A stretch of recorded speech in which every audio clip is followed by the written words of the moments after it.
गांव में विदेशी बहू का ढाबा। महेश बेबो नाम की एक विदेशी लड़की से बहुत प्यार करता था और बेबो से शादी करके उसे अपने गांव में ले आता है। बेबो भी महेश से बहुत प्यार करती थी, इसलिए विदेश को छोड़कर एक छोटे से गांव को उसने अपना लिया था। लेकिन महेश की माँ करुणा बेबो को देखकर हमेशा गुस्सा होती थी, क्योंकि उसे अपने कल्चर के हिसाब से बहू लानी थी और वे बेबो को बिल्कुल भी पसंद नहीं करती थी। इसलिए करुणा हमेशा बेबो से नाराज रहा करती थी। ऐसे ही एक दिन बेबो अपनी सास को खुश करने के लिए YouTube के जरिए आलू के पराठे बनाती है। उसके हाथ के आलू के पराठे घर में सभी को पसंद आते हैं, सिवाय उसकी सास के। अरे, राशन बर्बाद करने का इतना ही मन कर रहा था तो साफ साफ कह देती ना। आलू के पराठे बनाने का ढोंग करने का क्या तरीका है? सासू माँ, आपको आलू के पराठे पसंद नहीं आए क्या? महेश ने मुझे बताया था कि आपको आलू के पराठे बहुत पसंद है, इसलिए मैंने आपके लिए आलू के पराठे बनाए हैं। और आप देखना, धीरे धीरे मैं सारी चीजें सीख जाऊंगी, क्योंकि मुझे खाना बनाना बहुत पसंद है। विदेश में मेरा खुद का रेस्टोरेंट था, जहाँ लोग दूर दूर से खाना खाने के लिए मेरे पास आया करते थे। अरे, वे विदेश था और वहाँ पर लोगों को उबला खाना ही पसंद आता है। ये इंडिया है और खासकर गांव में रहती है तू। यहाँ उबली हुई चीजें कोई नहीं खाता है, बल्कि तड़कती भड़कती मसालेदार चीजें लोगों को बहुत खाना पसंद है। अगर ये उबला खाना यहाँ खाएंगे तो सब उल्टी कर देंगे। सासू माँ, मैं अच्छे से जानती हूँ कि यहाँ के लोगों को कैसा खाना पसंद है, इसलिए मैं धीरे धीरे वो भी सीख रही हूँ। अरे बस बस, ये ड्रामा करने की कोई जरूरत नहीं है। तुझे लगता होगा कि तू ये सब करके सबके दिल जीत लेगी, लेकिन ये दिन कभी नहीं आएगा, क्योंकि मैं तुझे अपनी बहू कभी नहीं मानूंगी। माँ, ये क्या तरीका है बेबो से बात करने का? वो बेचारी हमेशा आपको खुश करने की कोशिश करती है और एक आप हो, हमेशा उसे किसी न किसी बात को लेकर आने दिया करती हो। चाहे वो अच्छा काम करे या बेकार काम करे, आप हमेशा उसे चार बातें सुनाई देती हो। हाँ हाँ, तो तू अपनी बीवी का ही साथ देगा ना। जाने इस विदेशी बहू ने तेरे ऊपर कौन सा टोटका कर दिया है, जो तुझे अपनी माँ नजर नहीं आ रही है, सिर्फ और सिर्फ ये गोरी चमड़ी नजर आ रही है। अरे महेश, तुम्हें किसने कहा था कि बीच में बोलने के लिए? तुम्हें पता है समय लगता है चीजों को बनने में, और वैसे भी सासू मॉम अभी मुझे महज 6 महीने से जान रही है। माँ जी को अभी थोड़ा टाइम लगेगा, लेकिन मुझे पूरा विश्वास है कि एक दिन माँ जी मुझ पर गर्व जरूर महसूस करेगी और वे मुझे अपनी बहू नहीं बल्कि बेटी मानेगी। वाह, तेरी गलतफहमी। ऐसे ही समय बीत जाता है। आए दिन YouTube के जरिए बेबो इंडियन कल्चर के हिसाब से खाना बनाना सीखती है और अपने पूरे परिवार को हर दिन तरह तरह का खाना बनाकर खिलाती है। पूरे परिवार को बेबो के हाथ का बना हुआ खाना बहुत पसंद आता है, लेकिन फिर भी उसके बनाए हुए खाने में बुराई का तड़का लगा दिया करती थी उसकी सास। ऐसे ही एक दिन महेश उदास चेहरा लेकर घर आता है, तभी उसकी माँ बोलती है, क्या हुआ बेटा, तू उदास क्यों नजर आ रहा है? सब ठीक तो है ना? तेरी कंपनी में कोई बात तो नहीं हुई जिस वजह से तू उदास है?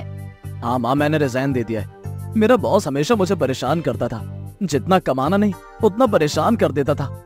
और अरे, कितना भी कोशिश कर लो अच्छा काम करने की, वो हमेशा कोई ना कोई कमी निकाल ही दिया करता था। इसलिए मैंने रिजाइन दे दिया, अब मुझे कोई काम नहीं करना। अरे, जब से ये नागिन घर आई है तब से ना घर का तो बेड़ा ही गर्क हो चुका है। कुछ भी अच्छा नहीं हो रहा। अब तो धीरे धीरे 2-4 पैसे भी बाहर से आते थे, वो भी आना बंद हो गए हैं। न जाने ये घर कैसे चलेगा। माँ, तुम हमेशा बेबो को क्यों उल्टा सीधा बोलती रहती हो? अरे, उसकी क्या गलती है? फिर भी वो हमारे घर में बहुत एडजस्ट कर रही है, जो कि इंडियन कल्चर के हिसाब से कोई लड़की नहीं करती। अरे तू बस कर, जब देखो अपनी बीवी की तारीफ करता रहता है। ऐसे ही समय बीत जाता है। महेश की नौकरी जाने के बाद घर की आर्थिक हालत भी धीरे धीरे खराब हो रही थी। घर में सभी लोग बहुत परेशान हुआ करते थे। यह सब देखकर बेबो को बहुत बुरा लग रहा था। वो अब अपने ही गांव में खुद का ढाबा खोलने की बात करती है, जिस पर उसकी सास बोलती है, अरे तू ढाबा खोलने की तो सोच रही है ना, लेकिन तेरे ढाबे में खाने के लिए कोई नहीं आएगा, क्योंकि सबको इंडियन कल्चर के हिसाब से ही खाना पसंद आता है, ना कि विदेशी खाना। तू क्या सोचती है लोगों का दिल जीत लेगी? लेकिन मैं लिख के दे रही हूँ, तेरा ये बिजनेस तहस नहस हो जाएगा। माँ जी, ये बिजनेस सिर्फ मेरा नहीं बल्कि पूरे परिवार का है, और अपने परिवार के काम के लिए प्लीज उल्टे शब्द मत इस्तेमाल करो। मेरे कहने का मतलब है, किसी भी चीज की शुरुआत अच्छी बातों से होनी चाहिए, जिससे आगे सक्सेस हो, और ये नहीं देखो कि आगे सक्सेस होगा या नहीं होगा। बात तो ये है, लेकिन ढाबे को हम अच्छे बैलेंस की तरह चलाएंगे। ऐसे ही कुछ दिन बीत जाते हैं। बेबो और महेश दोनों मिलकर गांव में खुद का एक ढाबा खोलते हैं, जहां पे तरह तरह का खाना बनाकर बहुत ही कम दिनों में वो बेचना शुरू कर देती है। धीरे धीरे आसपास के बहुत लोग बेबो के ढाबे पर आते हैं। बेबो ने अपने ढाबे का नाम विदेशी बहू का ढाबा रखा हुआ था। ढाबे का नाम काफी यूनिक था, जिस वजह से बहुत लोग दूर दूर से ढाबे पर खाना खाने के लिए आते थे। साथ ही ढाबे पर बने खाने का स्वाद भी बहुत ज्यादा लेते थे। खाना बहुत स्वादिष्ट था। उन लोगों को विदेशी बहू के हाथ का बना हुआ खाना बहुत पसंद आ रहा था। धीरे धीरे विदेशी बहू कम समय में बहुत अच्छा पैसा कमा लेती है। काश कि मैं तुम्हारी अच्छाई मेरी माँ भी जान पाती कि तुम कितनी अच्छी हो, घर परिवार को एक साथ लेकर चलना जानती हो। लेकिन मेरी माँ हमेशा तुम्हारे अंदर कोई ना कोई कमी ढूंढती रहती है। मैं भी इसी दिन का इंतजार कर रहा हूँ। देखते हैं कि आखिर कब मेरी माँ को तुम्हारी कदर महसूस होगी। इंसान विदेशी हो या देसी, इससे फर्क नहीं पड़ता, बस वो दिल से अच्छा होना चाहिए। कोई बात नहीं, कहते हैं ना हर चीज का अंत होता है। एक दिन माँ जी सारी चीजों को भूलकर मुझे अपनी बेटी मान लेगी। सास बहू और महेश दोनों की बातें सुन रही थी। यह सब देखकर सास को अपने किए पर बहुत पछतावा महसूस हो रहा था और वे अपनी बहू से माफी मांगते हुए कहती है, सच में बहू, तूने तो मेरा दिल जीत लिया। मैं तुझे हमेशा भला बुरा कहती रहती थी, लेकिन तूने कभी मुझे पलट कर जवाब नहीं दिया, बल्कि हमेशा मुझसे अच्छे से बोलती थी। तूने कभी भी मुझे गलत नहीं कहा। आज तूने साबित कर दिया कि तू मेरी बहू नहीं बल्कि बेटी है। हमारे ऐसे बुरे समय में तूने हमारा बहुत साथ दिया है। सास को अपनी गलती का एहसास हो जाता है। अब सास अपनी विदेशी बहू के ढाबे पर उसकी मदद किया करती है और इस तरह से पूरा परिवार मिलकर एक साथ हंसी खुशी आगे काम करते हुए बढ़ता है। आरती और विकास दोनों पति पत्नी थे। दोनों ही बहुत गहरी नींद में सो रहे थे। तभी अचानक आरती को खटपट की आवाज आती है, लेकिन बेचारी दिन भर घर का काम करके इतनी थकी थी कि उसे समझ नहीं आ रहा था कि ये सब क्या हो रहा है, और वे फिर से सो जाती है। थोड़ी देर बाद आरती को फिर से आवाज आती है और इस बार आरती उठकर बैठ जाती है और अपने पति को उठाती है। अरे विकास, उठो ना, मुझे बार बार किसी की आवाज आ रही है। इस कमरे में ऐसा लग रहा है जैसे कोई कुछ ढूंढ रहा है हमारे कमरे में। अरे आरती, तुम पागल हो क्या? तुमने जरूर कोई सपना देखा है, तभी तो इस तरह से बकवास कर रही हो। अरे हमारे कमरे में कौन आएगा? इस घर में मैं, तुम और माँ और मेरी छोटी बहन रहती है, और किसकी इतनी ज्यादा दिलचस्पी होगी कि वो हमारे कमरे में आएगा? अरे मैंने माँ या फिर प्रिया की बात तो की नहीं। चोर भी तो हो सकता है ना। एक बार उठो ना, जरा चेक करो। देखो, मेरा दिमाग खराब करने की जरूरत नहीं है। तुम्हें पता है पूरा दिन ऑफिस में काम करो और रात को सुकून की नींद चाहिए होती है। मुझे ऊपर से तुम्हारी ये बकवास जो कि खत्म होने का नाम ही नहीं लेती। अरे कम से कम सोते वक्त तो मुझे सुकून दे दिया करो। विकास, तुम कैसी बातें कर रहे हो? अरे मैंने इतना बोला है कि एक बार चेक कर लो कमरे में। अगर मुझे अंधेरे में डर नहीं लगता तो मैं चेक कर लेती, लेकिन मुझे डर लगता है अंधेरे से। अरे क्या पता चूहा हो या बिल्ली हो जो खटपट कर रहे हो। अब लग रहा है कि चोर है। टेंशन मत लो, हमारे घर में चोर आ ही नहीं सकता। फिर भी देख लोगे तो क्या चला जाएगा?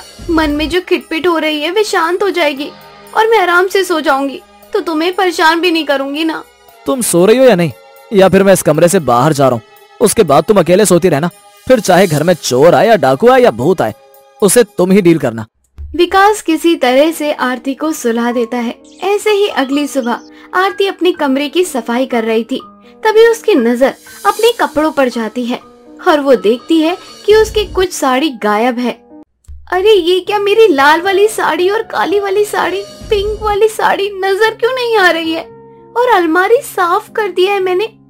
कहीं ऐसा तो नहीं रात को चोर आया हो और वे मेरी साड़ी चुराने आया हो? लेकिन एक बात समझ नहीं आ रही, चोर आदमी ही होते हैं तो साड़ी चुरा कर क्या करेगा? कहीं ऐसा तो नहीं चोर को अपनी पत्नी को गिफ्ट देना हो? अरे नहीं नहीं, ऐसी बकवास बातें कर रही हूँ मैं। थोड़ी देर बाद वहाँ आरती की नंद प्रिया आती है और प्रिया अपनी भाभी से बोलती है, भाभी दरअसल मुझे ना अपनी फ्रेंड के साथ कहीं जाना है, तो क्या आज मैं आपका मेकअप यूज कर सकती हूँ? दरअसल बात यह है कि मेरा मेकअप खराब हो गया है। हाँ हाँ, इसमें पूछने वाली क्या बात है, कर लो तुम्हें जो करना है। आरती अपने कमरे में साफ सफाई कर रही थी। तभी प्रिया उसके कमरे में बैठकर आराम से मेकअप करती है। इसी दौरान आरती अपनी बहुत सारी ज्वेलरी निकालकर अपनी ज्वेलरी भी चेक करने लगती है। तभी प्रिया की नजर सारी ज्वेलरी पर पड़ जाती है और वे अपनी भाभी से बोलती है, अरे वाह भाभी, आपके पास तो कितनी अच्छी अच्छी कलेक्शन है ज्वेलरी के। ये ओरिजिनल है या आर्टिफिशियल? अरे नहीं नहीं प्रिया, कैसी बात कर रही हो, ये सारा ओरिजिनल है, टॉप सीक्रेट है ये मेरा। अब ये तुम मम्मी जी को मत बताना, क्योंकि हम दोनों तो बेस्ट फ्रेंड है, इसलिए मैं तुम्हें ये बातें बता रही हूँ। तुम्हारे भैया ना हर महीने मुझे कुछ ना कुछ गिफ्ट देते रहते हैं, वो भी गोल्ड का। आर्टिफिशियल क्यों देंगे? अगर आर्टिफिशियल देंगे तो टांगे नहीं तोड़ दूंगी उनकी। अरे वाह भाभी, सच में आप तो बहुत किस्मत वाली हो जो आपको भैया मिले हैं, तभी तो हर महीने आपको गोल्ड गिफ्ट करते हैं। अरे तुम्हें भी तुम्हारा पति देगा, चिंता मत करो। तुम्हारी शादी हो जाएगी तो मैं बोल दूंगी नंदोई जी से कि मेरी ननद का हर महीने शॉपिंग करवाना है, हर महीने घुमाने के लिए ले जाना है और हर महीने गिफ्ट भी देना है। वे तो बात है भाभी, क्या पता मेरी किस्मत में इतना अमीर हस्बैंड ना लिखा हो जो मेरी हर ख्वाहिश को पूरा कर पाए। अरे ऐसे मत बोलो, पति चाहे जैसा भी हो, लेकिन वे तुम्हें दिल से प्यार करे, फिर तो तुम्हारी हर ख्वाहिश अपने आप ही पूरी हो जाएगी। ऐसे ही रात को फिर से आरती अपने पति के साथ सो रही थी। आरती को फिर से वही खटपट और शेर की आवाज सुनाई देती है। वे फिर से उठकर बैठ जाती है और अपने पति को जगाने लगती है, लेकिन विकास इस बार उठता ही नहीं है। आरती बहुत हिम्मत करके खुद ये जानने की कोशिश करती है कि आखिर ये आवाज कहाँ से आ रही है, लेकिन आरती को कुछ भी समझ में नहीं आता। वे हार थक कर सो जाती है। ऐसे ही अगली सुबह आरती उठती है। घर का काम खत्म करने के बाद वे अपने कमरे में जाकर साफ सफाई करना शुरू कर देती है। आरती देखती है उसकी अलमारी से कुछ सामान गायब है। वे फिर से अपनी अलमारी को अच्छे से चेक करती है और देखती है कि उसकी सारी ज्वेलरी गायब है। ये देखकर आरती हैरान हो जाती है और तुरंत प्रिया को और अपनी सास को वहाँ बुलाती है और कहती है, अरे माँ जी प्रिया, ये देखो ना, मेरी अलमारी से रोज कुछ ना कुछ गायब हो रहा है और आज भी बहुत कुछ गायब हो गया है। तभी प्रिया अपनी भाभी से बोलती है, अरे भाभी, जरूर आपने ज्वेलरी यहाँ कहीं रख दी होगी और आपको ये लग रहा होगा कि घर में चोरी हुई है। अगर चोरी हुई होती तो हमारे कमरे में भी हुई होती ना, या फिर कमरे का और भी सामान गायब हुआ होता, फिर आपकी ज्वेलरी कैसे गायब हो गई? प्रिया के मुंह से ये बातें सुनने के बाद आरती को प्रिया पर शक हो जाता है और वे मन ही मन बोलती है, मैंने तो अभी किसी को नहीं बताया कि मेरी ज्वेलरी की चोरी हुई है, फिर प्रिया को ये बात कैसे पता चली? जरूर दाल में कुछ काला है, मुझे खुद ना चोर को पकड़ना पड़ेगा रंगे हाथ। अरे बाबू, तू चिंता मत कर, एक बार अच्छे से देख ले क्या क्या सामान गायब है। अरे मुझे लगता है कि शायद मैंने यहाँ वहाँ सामान रख दिया है। कोई नहीं, एक बार मैं अच्छे से ढूंढ लेती हूँ, उसके बाद देखते हैं कि क्या करना है। बस मैंने जो पैसे अलमारी में रखे थे वे सुरक्षित हैं, वे 1 लाख हैं। ऐसे ही रात को फिर से सभी लोग आराम से सो रहे होते हैं। आरती को फिर से खिटपिट की आवाज सुनाई देती है। इस बार आरती कुछ नहीं कहती है और वह पैर दबाकर ये जानने की कोशिश करती है कि आखिर कौन है। आरती अचानक से घर की पूरी लाइट जला देती है और वह देखती है कि प्रिया आरती की अलमारी से पैसे निकालने की कोशिश कर रही है। ये सब देखकर आरती प्रिया को छत पर ले जाती है और वहाँ ले जाती है और उसे सारी बात जानने की कोशिश करती है। तभी प्रिया बोलती है, दरअसल भाभी, मैं एक लड़के से प्यार करती हूँ और हम दोनों जल्दी शादी करने वाले हैं। शादी के लिए हमारे पास कुछ भी नहीं है, इसलिए मुझे चोरी करनी पड़ रही है। वे भी कोई काम नहीं करता और मुझे इतना मालूम है कि इस रिश्ते के लिए मम्मी तैयार नहीं होगी और ना भाई तैयार होंगे, इसलिए हमें मजबूरी में भागकर शादी करनी पड़ेगी। और लोग शादी करने के लिए पैसा देखते हैं और उसके पास पैसा नहीं है। ऐसा जरूरी नहीं है और तुम बिल्कुल भी चिंता मत करो, तुम्हारी शादी मैं उसी लड़के से जरूर करवाऊंगी, लेकिन अगर वे अच्छा लड़का है और वो सच में तुमसे प्यार करता है तो बोलो, क्या वो अपने पैरों पर खड़ा होकर दिखाएगा, चाहे इसके लिए उसे कितना भी समय क्यों न लग जाए। सच भाभी? हाँ, बिल्कुल भी चिंता मत करो। और एक बात, ये जो तुम कर रही हो ना, भागने का प्लान, वो गलत था। प्यार को पाने के लिए लड़ना पड़ता है। आरती को पता चल जाता है कि इस चोरी के पीछे उसकी ननद थी, लेकिन वे प्रिया को माफ कर देती है और प्रिया की शादी के बारे में अपने पूरे परिवार से बात करती है। परिवार को समझने और समझाने में आरती को समय लगता है, लेकिन आरती के ससुराल वाले प्रिया की शादी करवाने के लिए तैयार हो जाते हैं।